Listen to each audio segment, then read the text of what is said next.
सबसे पहले विनीत सर, मैं आपके पास आना चाहूंगा। जरा बताइए, 24,200 का लेवल टूटना बाजार से अब क्या संकेत दे रहा है? कल के बाजार से अब किस तरह की उम्मीद की जाए? हमें लगता है कि थोड़ा बहुत ट्रेंड जारी रहेगा, डाउन ट्रेंड, क्योंकि आप देखोगे कि बैंक निफ्टी बहुत वीक हो गया है और बैंकिंग सेक्टर में ना इनको पैसा रेज करना बहुत डिफिकल्ट हो रहा है। तो हमारा अनुमान है कि बैंकिंग स्टॉक्स में एग्जिट लेके आप आइदर फाइनेंशियलाइजेशन थीम्स या आप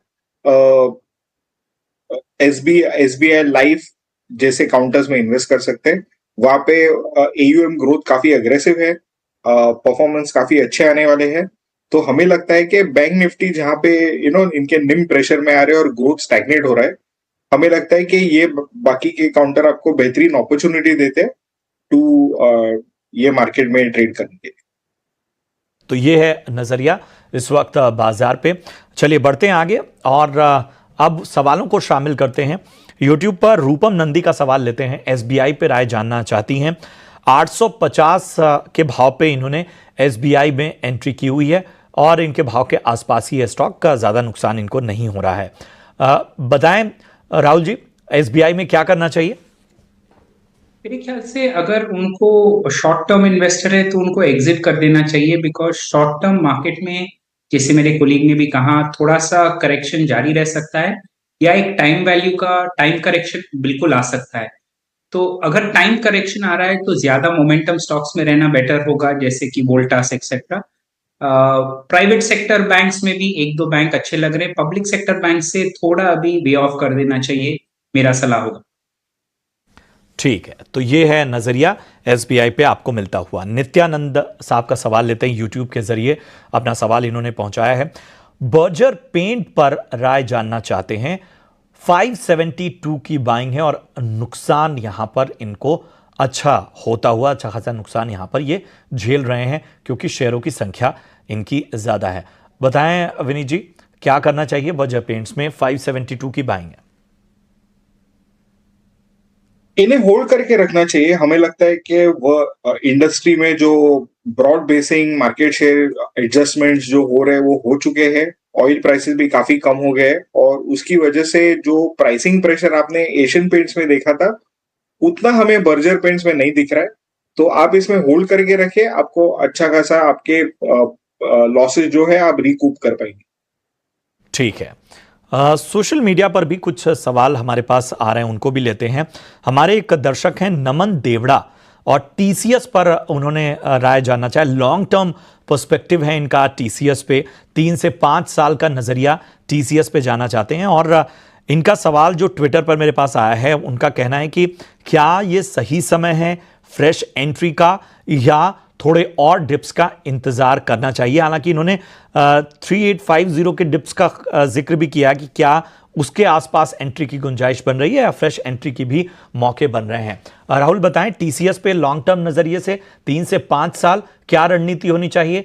बाय ऑन डिप्स या इस लेवल पे भी ठीक है? अगर 3 साल का नजरिया है टीसीएस पे, तो इंस्टेड ऑफ एक ही ट्रांच में बाय करने के बजाय मेरा रिकमेंडेशन ये रहेगा, वो 3 या 4 ट्रांचेस में खरीद सकते हैं। जो लेवल इन्होंने कहा 3850 का, उससे थोड़ा ऊपर 3950 के ऊपर, 3950 के अराउंड पे फर्स्ट लेवल ट्रांच खरीदा जा सकता है। करंट मार्केट प्राइस पे मैं क्यों नहीं रिकमेंड कर रहा हूँ, जैसे मैंने इसके पहले स्टॉक में भी दर्शक को कहा था कि थोड़ा सा नियर टर्म करेक्शन आ सकता है या एक टाइम वैल्यू करेक्शन आ सकता है। तो यस, 3950 के अराउंड एक 30% ट्रांच खरीद सकते हैं। Overall I feel IT bear market से निकल चुका है। जो बेयर मार्केट आईटी का था 1-2 साल के लिए, फ्रॉम 2022 से लेके 2023 के एंड तक, वो बेयर मार्केट अभी खत्म हो गया है और the next 3-4 years barring this year which might be a sideways year is very good for IT. ठीक है, तो ये है नजरिया टीसीएस पे आपको मिलता हुआ। चलिए बढ़ते हैं आगे। हर्ष कुमार का सवाल लेते हैं।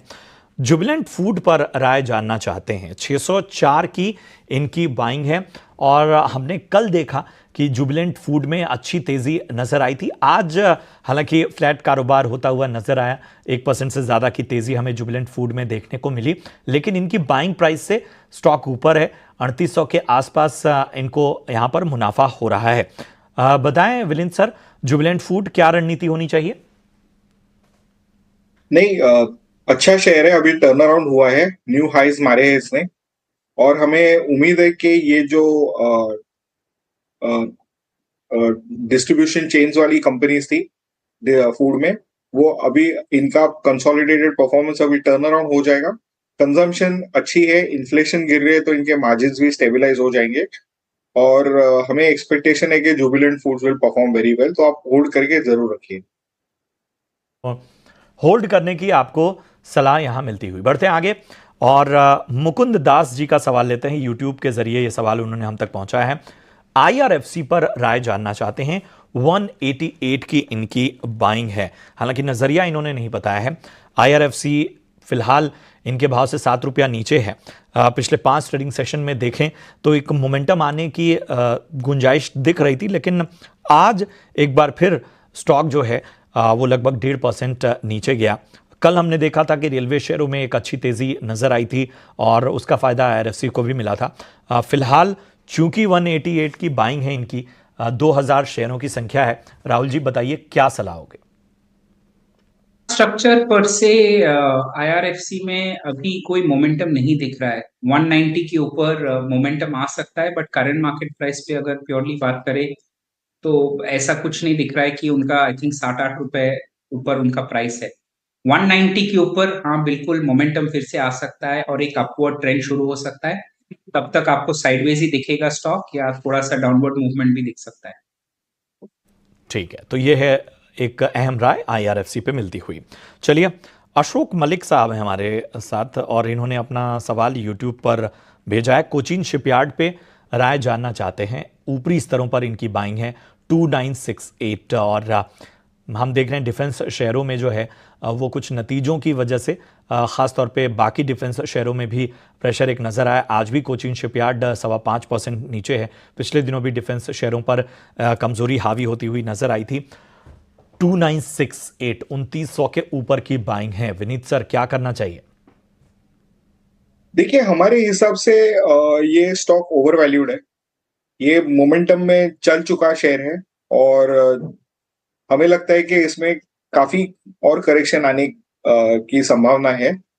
तो मेरे हिसाब से आप इसमें अगर प्रॉफिट बुक करें तो अच्छा रहेगा। प्रॉफिट बुकिंग की सलाह, क्योंकि और करेक्शन आ सकता है। सुनीता जी का सवाल लेते हैं। यूपीएल पे राय जानना चाहती हैं। 602 की इनकी बाइंग है। नुकसान इनको भी हो रहा है। हालांकि यूपीएल हमने कल देखा था, कल अच्छी तेजी हमें नजर आई थी। आज हालांकि यूपीएल 2.5% के करीब यहां पर दबाव नजर आता हुआ। राहुल जी, यूपीएल पे क्या राय होगी? 602 की बाइंग है।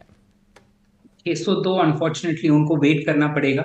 स्टॉक एक सप्लाई जोन से करंटली रिएक्ट कर रहा है और आज का भी कैंडल आप नोटिस करेंगे डेली पे एक इनगल्फिंग कैंडल है।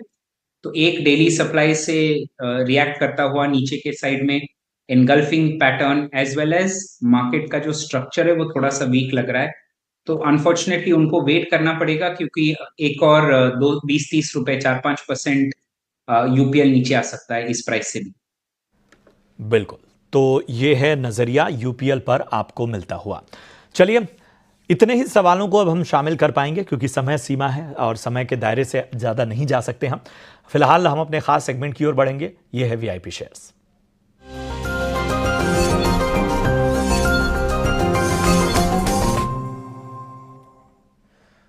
विनीत सर, मैं आपके पास आना चाहूंगा। बताइए, वीआईपी शेयर के तौर पर आज आपकी पसंद क्या है? देखिए, हम आपको 2 स्टॉक रेकमेंड करेंगे। एक है आपका एनटीपीसी। इसका आने वाले वक्त में आईपीओ आने वाला है एनटीपीसी ग्रीन का। तो हमें लगता है कि एनटीपीसी ग्रीन में जो एनर्जी एडिशंस हो रही है बहुत ज्यादा है और ये अच्छा परफॉर्म करेगी। और दूसरा शेयर हमने जो आपको रेकमेंड किया है वो है आपका आईएफबी इंडस्ट्रीज। देखिए, आईएफबी इंडस्ट्रीज में हम एक्सपेक्ट कर रहे हैं कि अच्छी खासी रेवेन्यू ग्रोथ आएगी और इनकी मार्जिन एक्सपेंशन सिग्निफिकेंट होने के कारण ऑपरेटिंग लीवरेज काफी बढ़ेगा और आप देखोगे इनके प्रॉफिट्स अगले 2 साल में कई गुना बढ़ने वाले हैं। 50 करोड़ उन्होंने लास्ट ईयर किया था, हमें अपेक्षा है कि 300 करोड़ के ऊपर FY26 में प्रॉफिट करेंगे। तो अगर इसको आप 60-70 का पी देते हैं तो आप देखोगे कि ये स्टॉक आने वाले दिनों में 50 से 60% बढ़ सकता है नेक्स्ट 12 to 18 मंथ्स। तो आप ये स्टॉक डिक्लाइंस में जरूर खरीद सकते हैं। ठीक है, तो ये है वीआईपी शेयर के तौर पर पसंद विनीत जी की। राहुल, आप बताएं, आपकी नजर कहां है? मेरा पिक फेडरल बैंक पे है। करंट मार्केट ट्रेजेक्टरी को देखते हुए फेडरल बैंक आप नोटिस करेंगे कि एक स्ट्रॉन्ग स्टॉक है। वीकली चार्ट पे न्यू हाई बनाया है इस हफ्ते। करंटली आप नोटिस करेंगे कि एक बेरिश कैंडल बना है डेली पे, क्योंकि मार्केट जाहिर सी बात है 200 पॉइंट डाउन है।